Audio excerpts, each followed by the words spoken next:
here are not supported by and do not reflect those of the Evening Rush Network. Viewers' discretion is advised.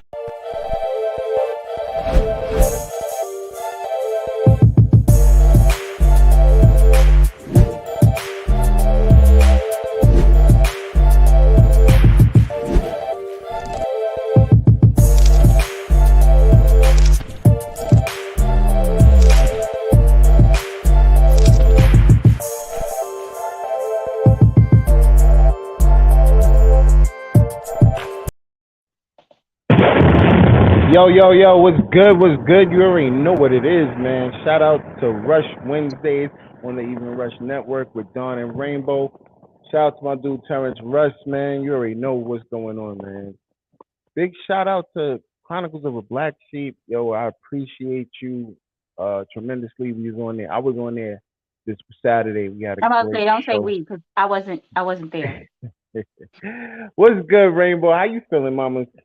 I'm tired, as always. When am I not tired, right? Join the club, man. But other than that, I'm good. I We mean, we had a great July 4th. Y'all ate on my food. I loved it. Y'all left me none. I was so happy. that's a good thing. Yeah, that's a great thing. Um, you know. So how's and everything else other than that? How was your weekend? Because it was a 3-day weekend. Well, we already know I have a 5-day weekend, so I only work 2 days a week. I saw you were out at the beach showing body. I went to the beach on Monday before Mm-hmm. I came to the barbecue. It was hot as shit on the beach. Okay, So you had a people. good time though. I had a good 4th of July. I did. How about Mm. you? I had a Don was out great there cooking 4th. ribs and corn, and the corn was taking too long. I was getting upset. I had a great 4th of July. It's all about family. That's how Absolutely. that's my whole point of doing it. Sharing time with my family. I'm sending blessings to my son right now. He's going through a little something. But other than that, like, listen, it's real. Saturday was a great time. Today I took the youngins to. Saturday. What happened Saturday? Oh, Saturday we was running around putting up stuff and getting stuff ready, and we just had a good time. Us guys. It was just I for me thought and the I thought boy. say, what did I miss on Saturday? You talking about Saturday? What happened? But then today I took the kids to Prospect Park Zoo, and it Okay. was amazing. We had an amazing time. You know, I realized one thing about Brooklyn's Prospect Park Zoo though. What about it? We have a limited amount of animals. I mean, Like it's in the middle of Brooklyn. What you want? like you go to the Bronx Zoo, there's like mad animals. You It was see it was probably everything. it probably wasn't easy to get the elephants, down Back Prospect to Park. Brooklyn, they Yeah, needed to turn them. Yeah. no. So that's probably why there's limited animals. Like it's hard to get the animals in the midst of Brooklyn. Like, did they have tigers or anything? Like that'd be weird. Can you imagine if they got the hell out and then start running down the block? I ain't with it. So, but they have some dope animals there. I really had a good time with my family today. Um, all in preparation for today, man. I had to do a lot of mental homework. Shout out to the new show coming on after us, Simply Tiffany. So make sure y'all tune in. She has Bob Baldwin in the building tonight. Okay. Oh, Bob's back. Yeah, I like yeah. it. So definitely tune in. I was not out of control, TK. I had a great time on the show. He was out of control on Saturday. Y'all needed me there to rein him in, huh? Yeah, I Man, got out of y'all should have control. called me. What did I do Saturday? Oh, Saturday I probably couldn't help y'all out. I went to a party on Saturday, and it was hot Mm. as it was like a rooftop thing, and baby, when I tell you it was hot, it was The hot. weather has been crazy in New York It's the last it was couple of weeks. hot, Yeah. hot with a capital H. Mm. For all that knows, we're gonna have Bill Dukes on today. Shout out to Bill Dukes. He will be on at 7:30. So make sure y'all tune in. Tell a friend. Tell a friend. You know what I mean? Don, you needed to be choked out. Is that what Oh, Nina said? to choke him out for us. You was It's for love, man. misbehaving. I was just speaking my mind. That was all. Speaking my mind. You know, I had a couple of jokes, but I was just speaking my mind. I thought you was about to say I had a couple of drinks. Nah, I fully sober. That's how it is. Doing my 1-2. Yes, Bill Dukes will be on today. We have a lot of interesting questions now. You know, I don't know if my questions are interesting, but they questions. They shit I want to know. So yo, like we gonna get into it. You already know we start off with trending topics, but today I want to shout our sponsors out early because I definitely want to make sure they get their love. Shout out to the gallery each and every Tuesday on CaribbeanPowerJam.com. Shout out to Industry 21 Magazine. We are in issue. I was just about to say that in issue 12. Shout out to Nah, I don't Plush know. Vodka. You be saying episode. Shout out to Plush Vodka. Gluten free vodka. Make sure you try out the plum. And I have to remind me to send TK and Nina Pink some Plush Vodka because I keep forgetting. So I Okay. got to definitely send them some. Shout out to a cause of concern, a solution network, Sister Chaplain, Christina Winslow.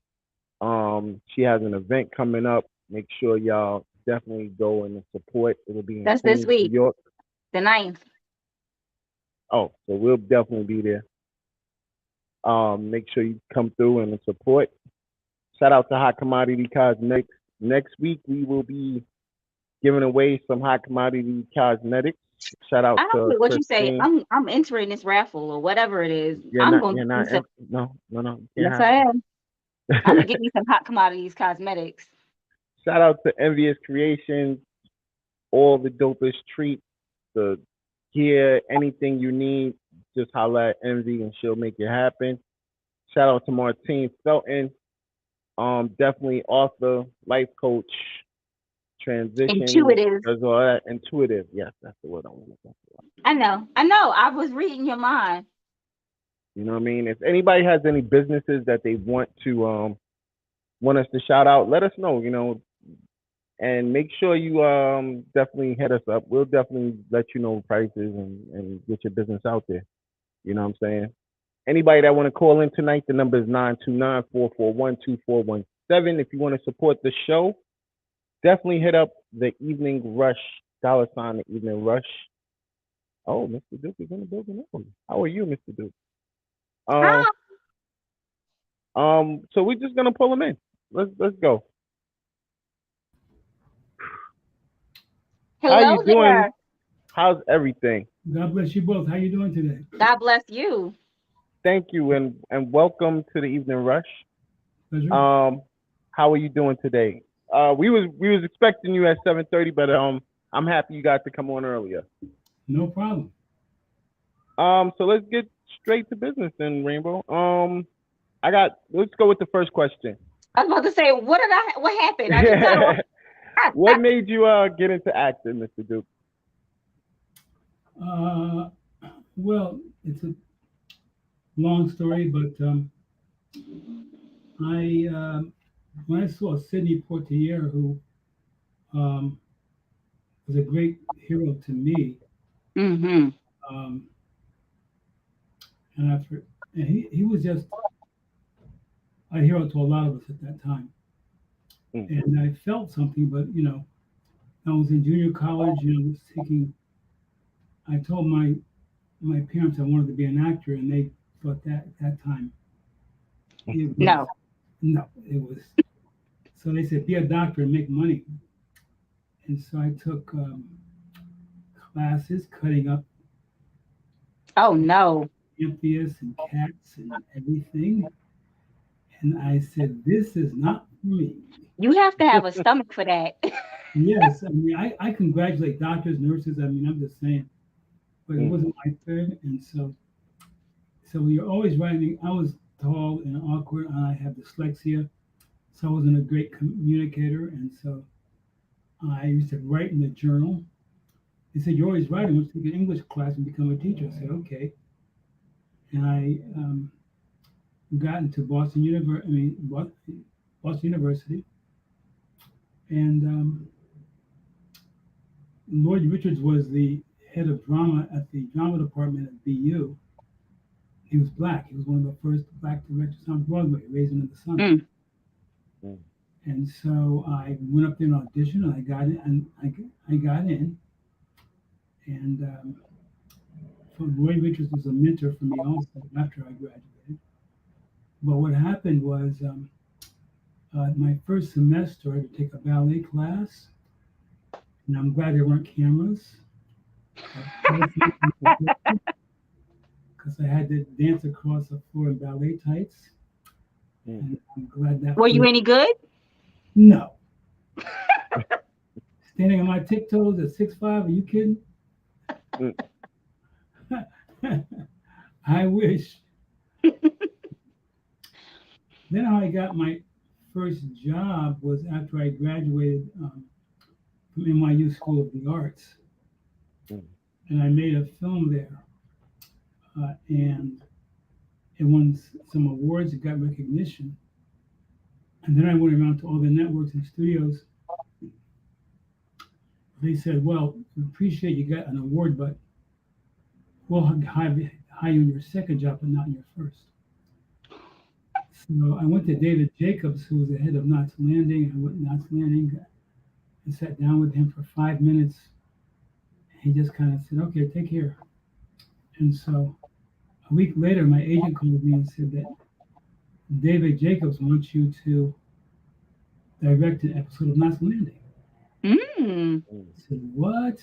So I went, told and my family, everybody. I was so happy.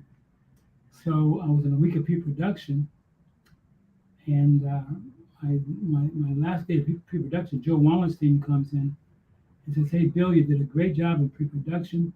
We could tell you're going to be great, but you're real." Mm. So what real? So what's the real that you send in for your other shows? I said, no, I just graduated from AFI, and he said, "Wait, whoa." He goes in David Jacobs' office. David Jacobs had mixed my box up with somebody else. Wow. That's how I got my first job. Hey, Wow. what happens? God was looking out for you. God Yes. was looking out for me. He looks out for me every day and always has. And all I can tell you is that's the reality.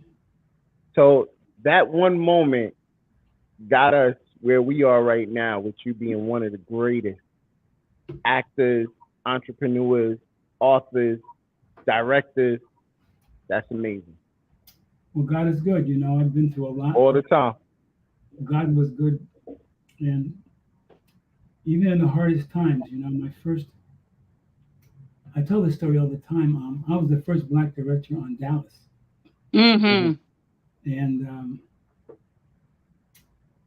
you know, I was so happy. And I got my little used car and got it cleaned and wore a little tie with a little jacket and had my briefcase. And I drove up to the security guard at the gate, and I rolled my window down. And he looks at me and he says, "Who are you delivering for?" Mm. I said, "What did you say?" Mm-hmm. He said, "Who are you delivering for?" As I always say, I wanted to say, "I'm about to deliver a can of whip ass to you."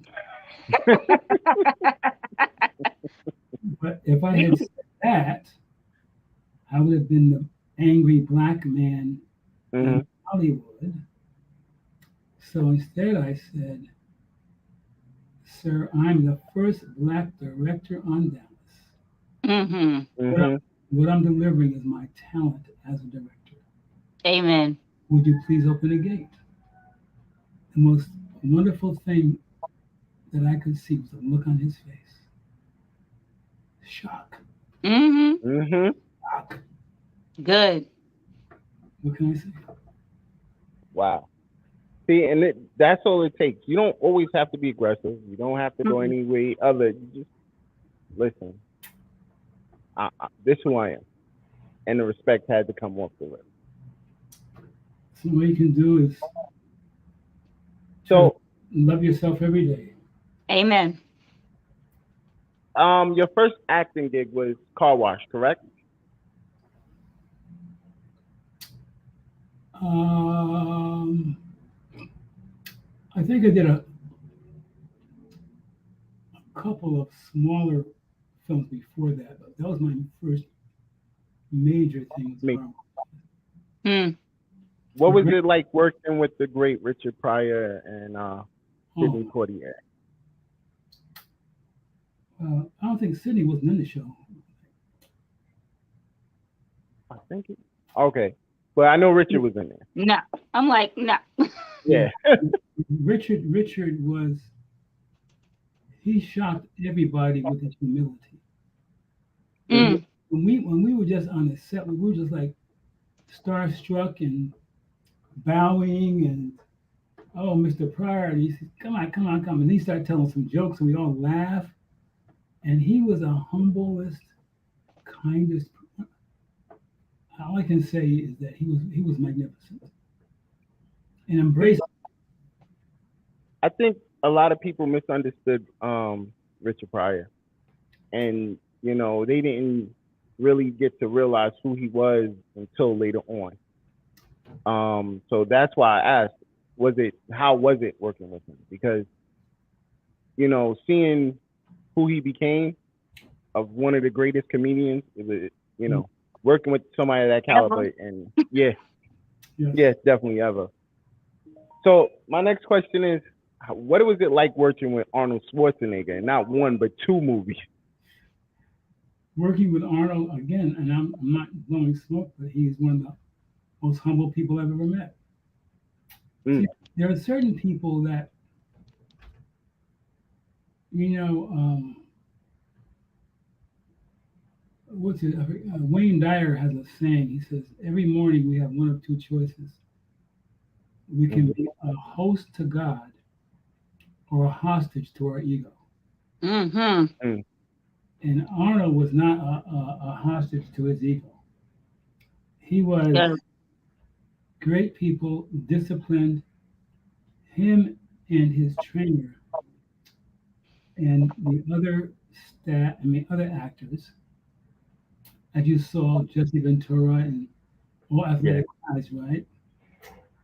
If the call to the set was 7 o'clock, they'd be up in the morning at 5 a.m. And Arnold had two gyms transferred by truck to the location, Mm. the hotel, and he bought out two of the ballrooms. They became gyms. He had to Mm. keep that physique up. That's right. So Yeah. what happened was they'd be up at 5, then they would run, maybe 4 miles, 5 miles, Mm-mm. come They back, could have it. come back, work out in the gym for a half hour, and go eat breakfast.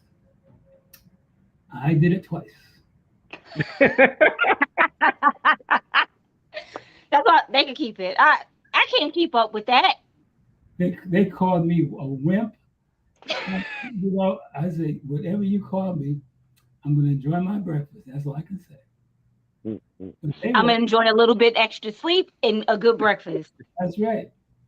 But they were like, when I say serious, Yeah. we were trained Well, also. The trainer. that's what well, not their career was built off of, but they were bigger. They Well, were you big had guys, so they Jesse. had to continue to be big. So they had to work out like that. That's Yeah, right. because Jesse was a wrestler. Mm-hmm. And then Arnold Schwarzenegger was a bodybuilder. First of all, he was just an action star. So action stars need to be back then. They had to be big, like big, big. That's right. That's right. And he was kind and he was 1,000% committed. Mm. He's a giver. He's a giver. So we're in the jungle. We were in the jungles for a long time, crawling around on our stomachs, and coral snakes that can kill you would crawl in front of our faces. And Wow. we used to have lunch the first 2 weeks. In the first week, the caterer did the best he could. He put netting around the place where we ate, and but there used to be bugs in our food, Mm-hmm. and we went I'd be to like, we gonna have a fake jungle. yes, Mm. exactly. And so we used to take our plates and take this back. We're not eating this. There's bugs in it. He said, guys, I have all kinds of netting around. We're in the jungle. I'm not putting bugs in the food. They're just flying in there. Right. So the first 2 days, we put the food back, and by the third day, we were so hungry. The bugs were called protein. That's it. Wow. That's it. In other countries, that's all it's called. It's protein. It's a delicacy. People do the best they can with what they got. That's right. You know. So when you chose most of your roles, it was because I see a lot of them was often cops. You were playing a role of a cop or a detective. What was that like? Well, I'm 6'5". I'm dark skinned, and I guess they found me, Intimidating. intimidating or threatening, and so those are the roles that were offered. Car wash was an exception. Yeah. Even though Menace to Society is, out of all the roles I've ever played in any movie, I was in China. Mm. I was walking down the street, and these 4 little Chinese boys are passing by me, and they say, "Oh, yo, yo, yo." I said, "Yeah, you Bilduk, right?" Ooh. I said, "Yes, yes."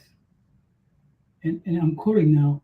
I say, "Oh, you know you don't puck up, right?" Yes. It was one of the most Everybody loves famous that lines. line. Yes. Everybody loves that line. You know you don't puck up. Their F's wind up being P's. And doing that movie, and then once again, you went off when you did Get Rich or Die Trying. Mm-hmm. What was that like working with 50? And because that was his beginning, that's what one of the movies that made him into who he is now. Shout out to the whole South Side Queens, because we're from New York, so.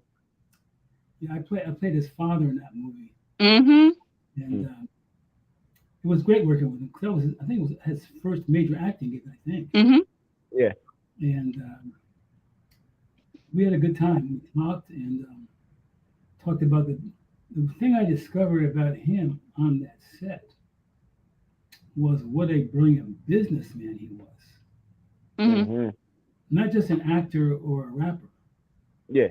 I'm talking about business. Yep. Because when we talked, he talked about the industry, the business of the industry. What his goals were. It was great. I remember old 50 when he used to sell his CDs out the trunk of his car. Yeah. Wow. Yeah. Those are amazing stories, Mm-hmm. Yeah. Tyler Perry, when I first met Tyler, he was, Mm-hmm. he was homeless, living in his car. And that's like, that was his beginning. Yeah. And look at what he owns now. Wait, forget what he owns. And it has its own little exit on the highway, like Tyler Perry Studios. Yeah. That's right. Yeah. Have you ever been to that studio? Mm-mm. No. Oh, you I got haven't been to Atlanta yet, so maybe once I go to Atlanta, I'm gonna go visit it. guys. Yeah. 40 acres. Mm-hmm. And I think he just bought some more land. The actual White House, as you see it in Washington, is built on the studio land. Mm. That's where he filmed The Oval. And there's Wow. 12 state-of-the-art sound stages. 12. Mm-hmm. State-of-the-art sound stages. He's employing a lot of people, and he's just doing great work. I mean, when I'm saying he's controversial, people like, I don't like his work, I do like his work, whatever it is. But he's employing a lot of folks Mm-hmm. that wouldn't have jobs without him being Absolutely. there. And he, when I was there, he was very humble, very kind, just a good people. I have a question. Do you have like, as far as co-stars, because you have so many, do you have a favorite? Wow, that's a hard one. I Someone that you like thoroughly enjoyed working with? Maybe not a favorite. um I can't remember all of my films, but as I said, working Because there's so many. sorry, So many. but working with Arnold was great. I also see that you have a lot of movies with Lawrence Fishburne too. Yeah. Well, One, he directed Deep Look, it's Cover. right there. It's right behind Yeah. Deep Cover and A He was Rage in in. Harlem. Raging He Heart. was in. He was in Hoodlum. Hold on, yes, I Yeah. did that too. And There was another one. What was it called? I had it up here. But I don't. yeah, But yeah. Um, you just have so many superstars that you because you're a superstar in your own right. So Yeah. it's hard. It's hard to decide. there are a lot of wonderful, just a lot of wonderful actors. I've been so fortunate, to work with. And they're just I'm. some people. I remember I was in a Broadway show called "Ain't Supposed to Die a Natural Death." Mm, As a matter of fact, they're redoing it, and I used to do my role, and then I stand on the wings and look on stage and learn from those incredibly brilliant stage actors. I would just learn, but just looking at, and I go back on stage, do my role, and come back and just look, because they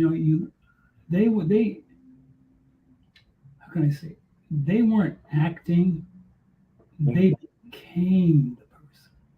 because it's a different thing. Because you're live. Like someone's actually watching you, so you have to be that person. Yeah. And guess what? You don't get no take twos. Mm-mm. Mm. There ain't no cut. Let's do take. No, no, no. You get one take, and that's it. And you can tell how the audience feels by how they react to what you're doing. I Um. just want. I just I want to wanna. say that I love to hate you because Black Lightning is one of my favorites. But you in that show, baby, I was ready to fight you. I'm so glad you enjoyed it. I'm so glad you enjoyed it. I did. We had I was fun. like, why is he back? Why y'all bring him back? We had fun. We had fun. Yeah. So we have a comment from one of the watchers. They wanted to know what movie did you enjoy filming the most and why? I have that as a question. Wow. One, I would say I really enjoyed directing Deep Cover. Mm. Jeff Goldblum and Lawrence Fishburne together. Mm-hmm. I mean, it's almost like as a director, you didn't have to tell them nothing. When they got in that scene, they give not 100 but 1,000%. And um, there's a scene in which Jeff Goldblum shoots Clarence Williams III, and Clarence dies, and he was kind of like a father figure to Lawrence Fishburne's character. And when he shot him, I just said, okay, Lawrence, whatever you feel. He started sobbing and weeping like it was really his father. Mm. And that touched everybody on the set, everybody. I would say the second one is Hoodlum. Working with Cecily Tyson. Are you kidding me? Mm-hmm. God, Amazing. I was supposed to be directing a scene. I just said, Miss Tyson, Do what what you do. do you want to do? Because I mean, what do you There's think? just some people you don't direct them. You just be like, all right, so we're gonna start, and you just do whatever it is that you do because I already know what you're doing. That's Yeah. And right. Cicely Tyson was one of those. Brilliant, brilliant, kind, beautiful spirit. And then years later, I saw her on Broadway. I forgot. She was like in her late 70s, early 80s, whatever it was, dancing and singing on Broadway. Mm. Sometimes two shows a week. I mean, Ooh, a day, two shows Yeah. like yeah, Saturday and Sunday. I went back to see her, man. She was just the great. She was one of the greatest. Wow. she was So I have she was I she have was it one more comment from the audience. from the gallery, They from the peanut asked, gallery. "What was the experience of working on the movie American Gigolo with Richard Gere?" Wow, great question. Great director. I forgot his name. I'm blocking my head right now, but great director. And Richard, he's one of those people as an actor. He would say, Bill, what do you need? What do you need? Mm. I said, man, I just want to be there with you, man. And he said, but if you need me to do something different, he was that kind of person. Mm, Yeah. I mean, he was a star. I mean, he was a collaborator. Does that make any sense? mm-hmm. Mm. He wasn't taking himself so seriously that you were minor to him. No, no, no. He collaborated with other actors that were working with him. I love Richie Gere. I don't know. Incredible, incredible. Mm. So I want to get into your book. You're an author now. How many books have you written? Three that are being published. Yes, my Okay. autobiography, Mm, um, my book of my poetry called "Works of the Invisible Man," mm-hmm. um, and my book for it's my legacy book called "The Journey." It's the journey that we all take in our lives, Mm. and now I've also launched my own network online called Unite, and you can get it by going through Unite YOUNITE network Yeah.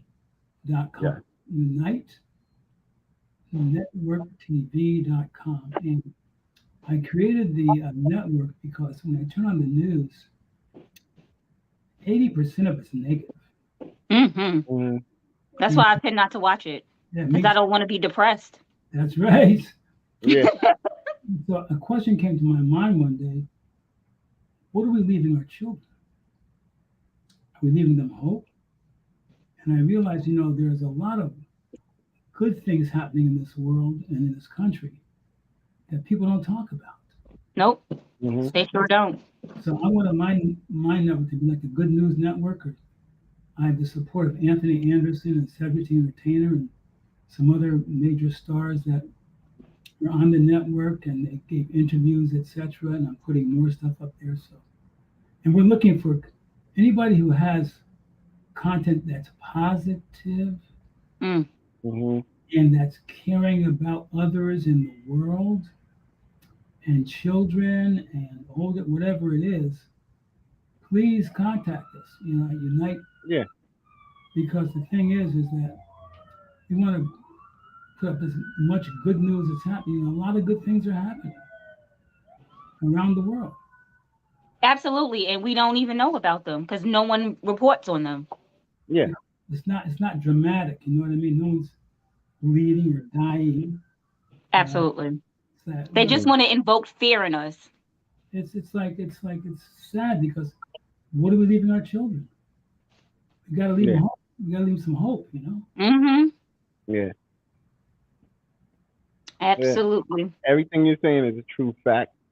Mr. Duke's book right now, Works of the Invisible Man.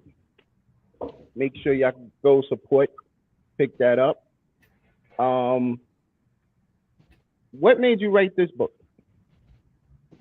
Well, I said before, I have a disease called dyslexia. Mm. I don't know if you know about that, but when I was Yeah, one, I know about it Dawn knows. very, yeah, He has dyslexia too. as well. Yeah, really, yeah. Mm-hmm. Mm-hmm. you know what I'm saying. So when I grew up, I was 6'5", dark skin, black in the 40s, 50s, and 60s. I couldn't communicate very well, so I started writing my journal, and so I became a writer first before anything else. Mm-hmm. And I'll tell you an interesting story, like I tell in all my interviews. Um, Being born in the 40s and coming through the 50s and early 60s, before integration, I was Mm. very angry because, and I was really a racist. So I had some white friends, but I was a racist. I hated white people because, what I saw on the news and the lynchings and burning us alive and just, and then my sister and I were beaten to the ground when we were like 7 to 8 years old by a white motorcycle gang. So I was really angry. And so I was in high school and I used to write in my journal because that's how I could communicate with my thoughts and feelings. Mm. And I used to write in my journal instead of paying attention to my English teacher, Miss Walker. She said several times, stop writing in the journal and listen to what I'm saying. I say, yes, Miss Walker, and I just go back and write my journal again. And one day she took my journal from me. And I said, what are you And doing? read it. Hmm? And she No, read it. no, she just took it. Oh. And I said, Miss Walker, she said, leave the classroom, just leave. And I hated her so much. So a month and a half, maybe 2 months later, almost 3 months later, I'm in her class and I'm pissed at her every day I go there. And I'm leaving because she says, Duke, sit down. I said, Miss Walker, she said, Duke, sit down. And this is a white female woman. She goes in her desk and she pulls out my journal that I've given her, that she took from me. Says, here's the journal back. I said, thank you. She says, wait a minute, one more thing. She pulls out another book, and it's a book of the National Poetry Contest. Mm. She had entered two of my poems in the book, and I won something. Mm. And that was confusing. For you. Yeah. Because I didn't like white people. You had already been beaten up by them. That's right. And she did that because she wanted to. Then I would say, 5 years after that, 4 or 5 years after that, I was at Dutchess Community College, and Dr. Hall, who ran the college, I had been got to BU with a scholarship. I didn't have money for my room and board.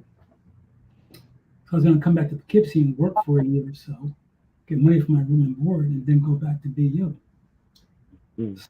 And on spring break, Dr. Hall had heard about this, and I was walking down the halls of Dutch Community College. He said, Duke, come here, to my office. I said, Dr. Hall, I'm busy. He said, come here. I said, come here. I said, okay. So I go into his office and he says, I hear you're thinking about leaving BU and coming back to Poughkeepsie to work.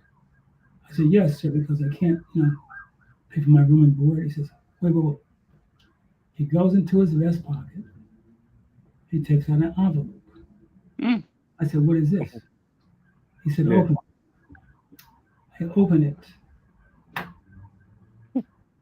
It was a check that paid for all my expenses. Mm-hmm. 2 years Mm. at BU. For 3 years. When I read that, I was in a shock. I was like, Ah. You just read it. You experienced it. yeah, you experienced it. Yes. And when he said it, I was going to say, thank. He said, it's okay. I believe in you. Mm. See that? And that was another shocker for you, huh? Well, it stopped me from judging people by their skin color Mm. because I met a lot of black folks who had money that had never done that for me. Absolutely. Right. I'm not trying to be mean, but I'm just saying. Nah, it's reality. It's all It's in a person's reality. heart. It doesn't matter Yeah, what the color of their skin is. It's all in what lies in a person's heart. That's yeah. right. And I just, particularly I created my network because in these times of division where, my God, I don't know what to say anymore sometimes because I look at how just the planet we're dealing with is Hmm. dying us. Gas. It's outrageous. Food. I mean, it's going down slightly. It was $5 a gallon. Now it's like 4.50. No, So in Cali, it's much more. yeah, my friend It's lives. way much My more. friend lives in Cali, and she sent me a picture. I said, so I would be finding either a horse, I'd take the bus, or Ah, I'd have to walk, or I'm just not leaving the house because that is ridiculous. That doesn't even make sense to leave the house. By the Mm. time you get to work and get your paycheck, you done spent it in your gas tank. there are Hmm. gas stations here in LA where a gallon of gas costs $7.50 a gallon. Mm. Yeah, by the time you fill it, don't have a truck. By the time you fill that up, you done spent about 150, 175. That's ridiculous. That You see my heart everything hurts. changing in the world right now. That's just like what happened to we as the people. This is for the people because this right here is not Everything's for the about people. money. Everything is about money. The government does not care about the people. They just care about making money. That's why Yeah, they get that. This is why they said in New York you can carry a gun now. which is outrageous. In New York, you can carry a gun now. Yeah, You can have a license to carry. Hmm. they just passed it in the Supreme Court where we can now have open carry licenses. Which Hmm. I'm like, this is not like the southern states where you know You have um a whole bunch of land and somebody might be trying yeah, to it's a rob lot of you. space. That's not what People happens are here in right New on York. top of each other, and the same thing in Cali. People are right on top of each other. So to me, it's just going to once again blur color lines where we have to worry. People with hate in their blood, they're gonna be the ones that I feel are gonna attack before Hmm. anyone else. They're gonna be like, "Oh, so I can openly carry a weapon now? No problem. You did the right thing for me." Do you think okay, in terms of our children and their future, for Mm. theirs, what can be It's done? looking horrible. Is there anything we can do, or anything we can? I don't I know because mean, it seems like the Supreme Court is just trying to they're it dictating everything. They're open. They're saying you can't have an abortion, but you can carry a gun. I don't know. yeah, and it's like I don't know, like the people we put in office, I feel like they're trying to do their job, but it's hard when you keep getting outvoted, by the Supreme Court, and they're running off of a constitution that's old. It's an old constitution. New laws should have came in place for What no? What when happens is times change. But what happens is the people who are in office, they're also old and think of old things, and they're not trying to go with the times. They don't care about that. Yeah, but I mean, this is where you're putting people's lives in danger. Like literally putting people's lives in danger off of an old constitution and which is an old piece of paper that was written in a time where it was different, where we didn't even have rights. We didn't Correct. have no rights at all back then. Because they were clearly just trying to take our voters' rights back too. So yeah. Thanks to Kamala. At least she was trying to fight for that. Because otherwise we would have just black people wouldn't even been able to vote anymore. These times are so. What took my breath away, and I can't talk too much about it or think about it even. When those fourth grade kids were killed. Yeah.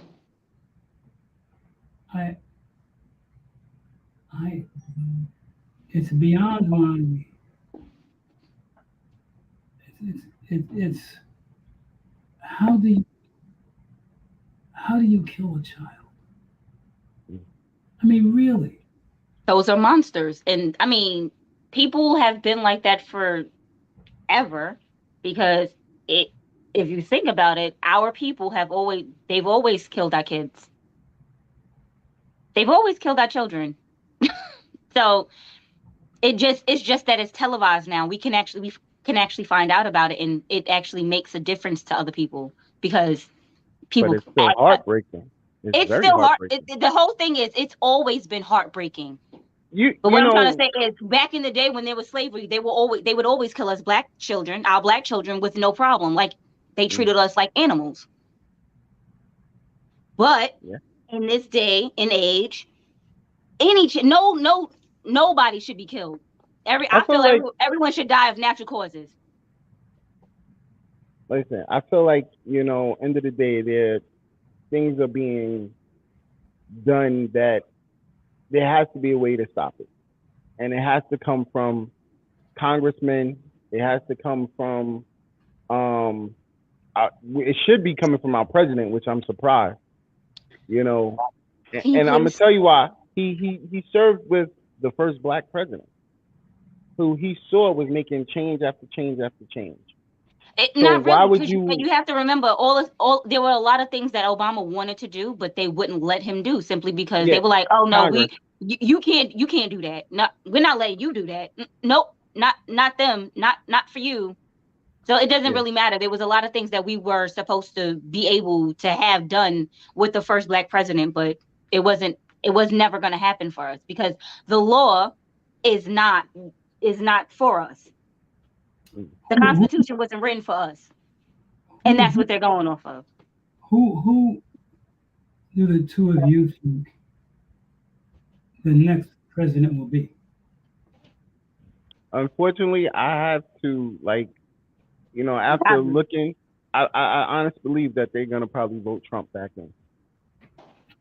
I honestly believe that they shouldn't let him run again. First of all, after January 6th, he shouldn't even be able to run again. Point blank, period. Unfortunately, that's where it's going to end up happening because they love him. People feel like Biden is not doing his job at all. But if you think about it, neither was Trump. He was just running off a whole bunch of things that Obama did. Pretty well, that's what it was. But at the end of the day, gas prices was lower, food was, and all of that. More. Yeah, because wasn't nobody at war then because of Obama. Yeah. So we didn't have a war going on between Ukraine and Russia. His people, Putin, tell Putin to cut it out. Yeah. Listen, this is the world we live in now, and I myself would love to see change because, at the end of the day, we all need to survive. There should be more peace right now than anything else. The world is highly divided. Yeah, very divided. And you would think time from what happened from in the past, you think that we would be a little bit more united You will learn from it.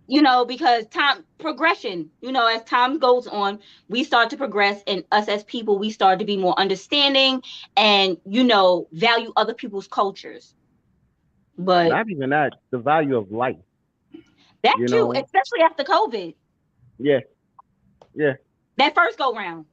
Not Because this what's happening now, but the so first go round. We lost so many people. You would think that, when we got back outside, it would be a little bit more peaceful. Like, you would think this, they came out when George Floyd. That was the most time I've seen people join together than anything was for George Floyd. And then it's just like now everybody's out. It's back to every man for themselves and everything else. So that's sad. I don't know. Also, us in the Black community, we have to. It seems like we have to do better by our kids, because clearly they're out here just running amok. They have no fear. That everything is a gun, gun, gun. No one knows how to fist fight anymore. Everybody wants to shoot. Yeah, and we're losing too many of our youth. But use your fist. Too many of our youth. Mm-hmm. It's guns or drugs. This is how we losing our youth. Mm-hmm. But everybody want to be a gangster. Yeah. It's interesting. Yeah, definitely. Mr. Duke, I want to say thank you. I definitely appreciate your time. This was an honor for both me and Rainbow to be here with you. What's my name? Rainbow. That's not what you said. You said Rainbow. That is no. Oh God. Rainbow. Okay. Okay. So it was definitely an honor to be here with you. We usually ask our guests to tell us how they want to go out, which is a word of inspiration to everyone. So today we're going to ask you first, how do you want to go out today? I like quotes, and I'll give you a couple of mine. Aspire to inspire before you expire.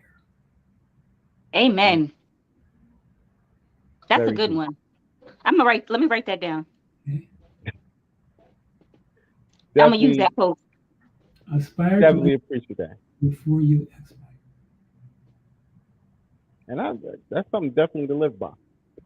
The second one. That's right. The second one. Yeah. The second one is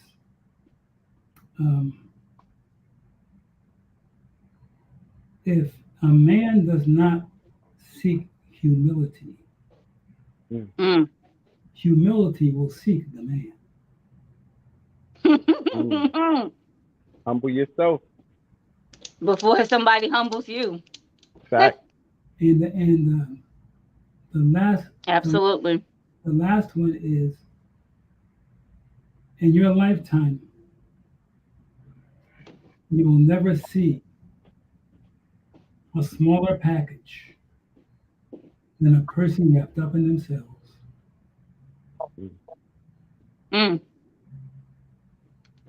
Wow. Look. That's how they be doing at the poetry things. Everybody, you seeing it first. You're hearing it first. Once again, thank you, Mr. Duke. Rainbow, how you want to go out tonight? You know me. I just want to be Russell Simmons. I want to thank y'all. God bless. Thank y'all for coming out. Have a good night. Peace. Okay. All right. Thank you. Thank you. And as always, I want to say thank you, everybody, for tuning in. Absolutely. Thank you, Mother, too, for your super sticker. We definitely appreciate it. I want to go out today saying that, take time for your kids, guys. You know what I mean? Whether, if you see that, if you don't feel there's a problem, just try to, they're not going to tell you. Kids are not going to tell you there's a problem. You have to definitely keep more aware eye on your children. So take the time to get to know your kids, because that's something we have to do as parents. But we You know should, what I but mean? parents should know that because they were kids once and they didn't tell their parents that something was wrong. Yeah, but nowadays I think that's one of the biggest issues with us as parents. We're neglecting to do that check.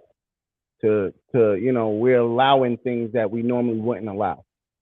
So I definitely want to say, do that research, do that check on your kids, man.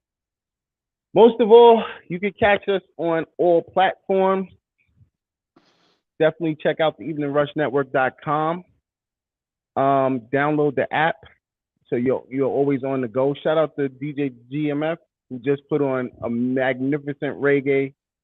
I was listening to it Oh, today I'm gonna and it have to was go just look. I'm gonna have to go back and listen to that. yeah, he I was did asleep. a I was taking a nap.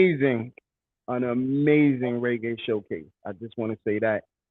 I want everybody to keep tuning in. Simply Tiffany is up next. And once again, we appreciate you. You already know what it is. Oh, but before we go, July Saturday, 9th, this Saturday, Saturday. Saturday, Kids of Queens superhero event done by A Cause, a Concern, a Solution Network. It will be at 115-62 Supton Boulevard between 12 and 4. Please come out and support, man. Bring the kids out, put them in their little costumes, let them enjoy the time that, they can enjoy. Make sure it's You weather know, appropriate because it's hot outside, yeah, y'all. yeah, it definitely will be hot that day. So definitely, you know what I'm saying? It's the month of fresh, as I always say, sleep in peace, bro. I'm so happy this man gave me this vision to do this network. And I definitely want to tell you, bro, I appreciate you and I love you and I miss you, bro. So as always, we appreciate you all. And we'll catch you next week. Peace. My nephew told me I'm a king and the crown fitted.